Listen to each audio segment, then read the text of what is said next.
Chico, California, through Berkeley, California, to the Murph and Mac Show on KMBR 680. Aaron Rodgers, welcome to the show. We are delighted to have you. How you doing this morning? Yes. Morning. Is this on? It is. Good to go. I can't hear myself. Can I get a Go Bears, Aaron? You can take the headset off if you want. Yeah, people don't like the Go Bears in Packer territory. I know. It confuses them. Yeah, how have you handled that, by the way, to say Go Bears as a Packer? I used to try and say it's a Cal thing, but just not buying it. Some of the hate he gets on Twitter, I've seen it. We just say you know it, you know the story. Well, right? We did a little of that last year on Twitter, and he retweeted it, and then just the hate he was getting. Why are you cheering for the Bears? And I understood. Well, did you know Kate at Cal? She was your mic How can man. you not know Kate? I mean, come on. She was up there leading the cheers up there, huh? She was. Still mad at you for leaving early. And I'm still mad at myself. In fact, can we talk a little Berkeley? Yeah. You guys, memory lane is fun. Are you still kind of hacked off at that whole Texas Rose Bowl thing? I am, for sure. I hate Mac Brown, and I will never cheer for anything Texas because of that. I'm not going to use the H word, but I'm right there with you. You can use the H word. Anytime, like when Cedric Benson came to us last year, that kind of hurt. I talked to him about how bad their team was and how we were better. It does still hurt because, we had a special thing going at Cal, and Kate knows. I mean, we were able to be a part with Coach Tedford of bringing a lot of excitement back to the program, and those 2 years I got to play there were incredible. And it would have been amazing to be able to finish that off. And you think about Mother Nature and the role that Mother Nature played in that. Unbelievable. And, unfortunately, coming up a little short. Now, you look at the way it is now, we would have been a lock for a BCS bowl. Now they have 5 bowls, and it's pretty frustrating. No, one more, Cal, is that are you still in touch, and have you gotten to meet or talk to Sonny Dykes at all? I haven't. Coach Tedford and I are still real close and keep in touch and spend time together.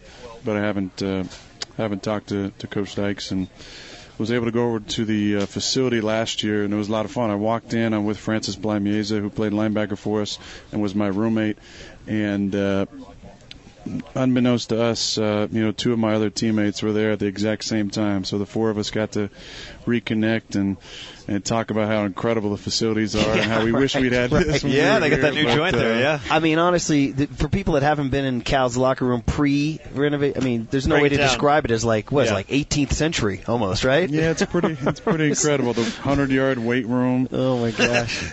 That deck they have off the top of the stadium now that's glass. It looks out over the bay. I mean, it's a whole different world. Going to Memorial now is it's a different experience. Maybe your high school had better facilities than Cal when you were there. No, I wouldn't say that. And I went to junior college, but everything gets better after you leave, I heard. Thankfully, I'm with an organization that's done a lot of renovations as I've been there. Green Bay, we just got 8,000 new seats, 2 big jumbotrons, and that's pretty exciting. Okay, well, we're delighted to have Aaron Rodgers on the Murph and Mac Show. Of course, huge name in Northern California and across the land in the NFL. And, Aaron, here we are, the 49ers flagship. And here we go again, 49ers Packers. Now, we had your buddy Trent Dilfer in that chair 2 hours ago, and he said everybody's talking about Russell Wilson, RG3, Kaepernick, Cam Newton, Andrew Luck. He said Aaron Rodgers is still the alpha male among NFL quarterbacks. Do you agree with that assessment, and do you feel it's important for you to be that guy? He's probably saying that because he beat me the last couple of days in golf. He's being gentle, nice. Being generous. I think the exciting thing about the league is you're seeing a lot of guys have success at a young age in their career. I was able to come in and sit for 3 years, and then when I got my opportunity, make the most of it. But you're seeing more guys come in NFL ready. I think it says a lot about the coaching that's improved at the high school level and at the college level, where you can have these guys come in and be ready to play. I mean, they're doing more at the line of scrimmage. They're making plays. I thought Andrew Luck and Robert and Russell all had great seasons last year, and it's exciting to think about who the next group is going to be. But I still think that there's a few of us who've been doing it well for a while, and it's fun to watch those guys. Now, we know hunger. You've been motivated by many things in your career. You've talked about it. The 49ers dissing you motivated you. Is your motivation level right now at an all-time high coming off of last year? I mean, can you even be hungrier now than you've been earlier in your career?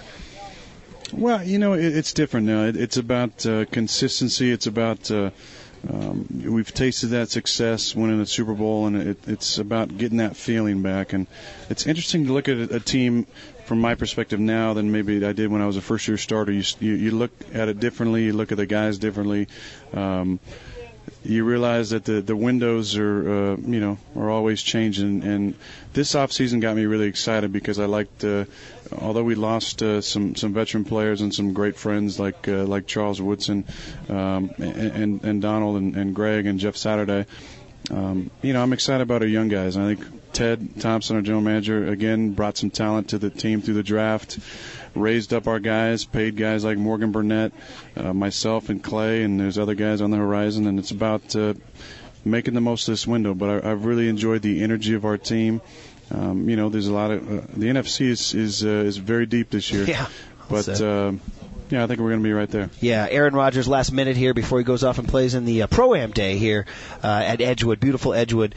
And I guess it would be, taking you back to your last game of the year, which was the playoff game in San Francisco. And kind of dovetailing off that last question is, how much is that fueling you going into this season opener? I mean, it's just one game of 16, but it's the 49ers and Packers again. Here we go again. Like, how ready are you for that? Well, I'm ready for this golf tournament. Good answer. I got you. I think you learn that you have to be able to find that escape, and it definitely hurts to not be able to come through in the playoffs and win those games. But that's a heck of a team. I mean, the kind of defense that they can play and to complement it with the offensive attack. I mean, he had Colin running all over the field. I don't even know I think there was some stat that he had like all but one or two of his yards. He was untouched. Oh, my goodness. That's just silly. Yeah, so yeah. I know our staff and staffs around the league have been trying to find ways to stop that read option, and I don't know if you can stop it, but hopefully we can slow it down. But the important thing when you play in San Francisco is you got to find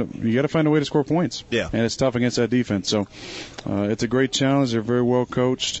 Excited about going back to the Bay, and hopefully we'll have a little better result. Last year at Candlestick, you get to play one last time before they open that new one. Did you went when you were a kid? Did you? No, Never made it? I went one time when I was in college. Okay, all right. Well, listen, we definitely appreciate Is you coming 2 by. Chainz still playing there?